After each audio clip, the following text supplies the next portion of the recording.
নেব। আলু ভাজা হয়ে গেলে আলুগুলো তুলে নেব এবং কড়াইয়ের তেলের মধ্যে দিয়ে দেবো পেঁয়াজ কুচি, লঙ্কা কুচি আর ভাজা বাদাম। সব কিছু দেওয়া হয়ে গেলে এবার ভালো করে নাড়াচাড়া করে নেব। এবার তার মধ্যে দিয়ে দেব অল্প অল্প করে চিড়ে। দেখতেই পাচ্ছ চিড়েটা কত সুন্দর ঝরঝরা হয়েছে। এবার ভালো করে নাড়াচাড়া করে তার মধ্যে দিয়ে যে আলুগুলো ভেজে রেখেছিলাম সেই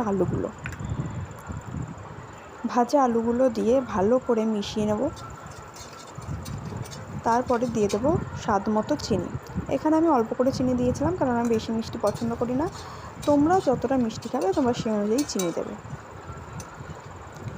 চিনি দেওয়া হয়ে গেলে তারপরে দিয়ে দেবো ঘি দিয়ে ভালো করে নাড়াচাড়া করে নামিয়ে নেব।